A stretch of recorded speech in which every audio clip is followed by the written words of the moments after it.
Hello dear students, in last lecture we studied some basics related to semiconductors. We saw that the semiconductors are tetravalent, so they form covalent bonds. We studied the definition of covalent bond. We learned about what are bound electrons, free electrons and holes. We also learned that in case of semiconductor, the conductor takes place due to two types of charge carriers, that is, negatively charged carriers electrons and positively charged carriers holes. Both this type of charge carriers moves in opposite direction but have same magnitude of charge. In today's lecture, we are going to study about the types of semiconductor. We will have the discussion and we will learn about what are the different types of semiconductor. So you might be knowing that there are two types of semiconductor: intrinsic semiconductor and extrinsic semiconductor. We will see in detail what are intrinsic semiconductors. A semiconductor which is pure and does not contain any impurity is called as intrinsic semiconductor. For example, pure germanium and silicon. These are the most common examples widely used semiconductors. At 0 Kelvin, all the valence electrons are strongly bound to their atoms. So, free electrons do not exist in pure semiconductor. Here you can see the crystal structure of silicon. Here there is regular periodic arrangement of silicon atoms. Silicon is tetravalent, so it contains 4 electrons in its outermost orbit. These 4 electrons share its electron with the neighboring 4 atoms of silicon to form the 4 covalent bonds. In this case, we can see that all the electrons are present in the covalent bond, and the covalent bond are very strong bond, and hence no free electrons or charge carriers are available in this crystal structure for conduction. Hence we say that at 0 Kelvin, intrinsic semiconductor or pure semiconductor are insulators.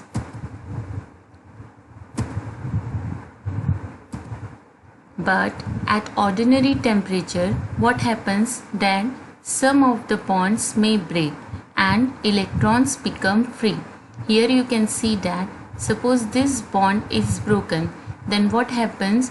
We will get a free electron which is not bound to any of this atom, but it can move freely inside the whole crystal structure, hence known as free electron.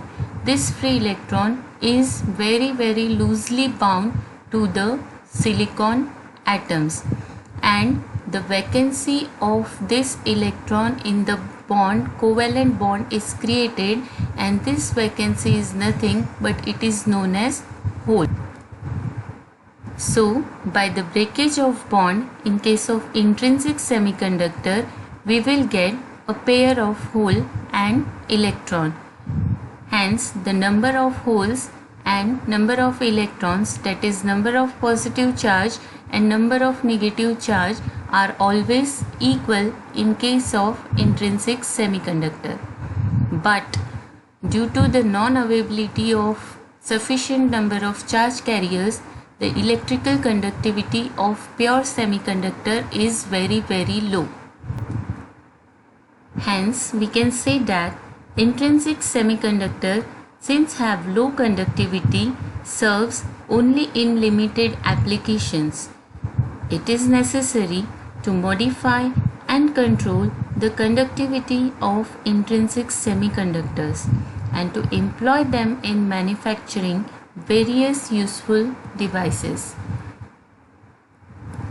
Thus, in semiconductors, impurity plays a very important role in determining electrical conductivity. This is due to the fact that addition of impurities in intrinsic semiconductor create carriers in addition to thermally generated intrinsic charge carriers. Okay, the process of adding small amount of impurities in intrinsic semiconductor is called as doping, and the impurity added is known as dopant. We will see now what are extrinsic semiconductor. A pure semiconductor is doped with impurities, then we will get extrinsic semiconductor or the impure semiconductors. The impurities that are to be added in the semiconductors are selected from group 3 and group 5, means trivalent impurities and pentavalent impurities. The reason is that the atoms are nearly of same size as that of silicon or germanium, and since their atomic size is same, they substitute themselves into the regular periodic arrangement or into the host lattice by going to the place of some of the host atoms. So what happens is that the impurity is substitutional type and original crystal structure does not get distorted. We need this because if the crystal structure is distorted, the basic properties of the semiconductor will vanish, and hence we select the material from trivalent and pentavalent group in order that the properties of semiconductor does not affect it but are enhanced. First type of extrinsic semiconductor is n-type semiconductor.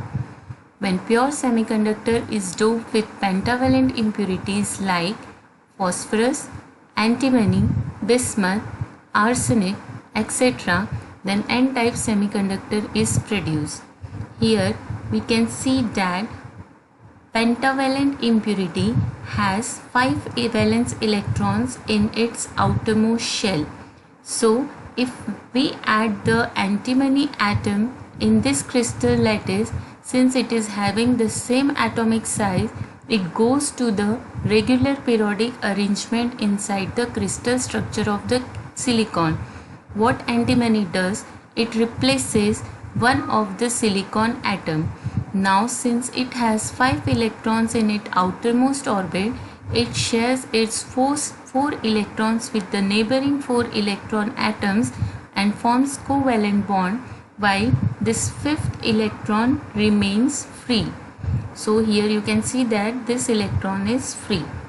The energy required to remove this 5th electron is very small, approximately 0.01 electron volt in germanium lattice and 0.05 electron volt in silicon lattice.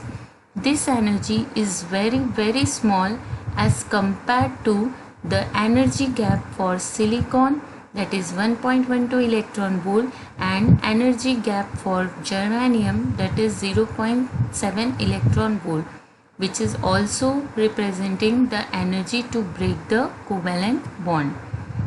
Okay, so here you can see in figure how the free electron charge carrier is generated by adding the pentavalent impurity inside the silicon crystal structure. Thus when pentavalent impurity is added, we saw that it donates 1 electron to the semiconductor. Hence these pentavalent impurities are also known as donor impurity, and which increases the conductivity of the semiconductor. Here electrons are majority charge carrier while holes are minority. You can see this in diagram that free electrons are always available whenever the pentavalent impurity is added.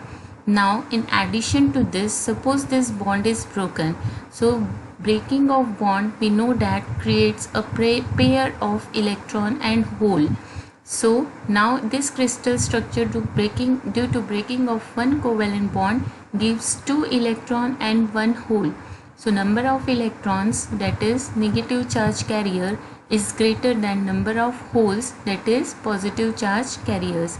Hence Here in this type of semiconductor, that is n-type semiconductor, majority charge carriers will be electrons while the minority charge carriers will be holes.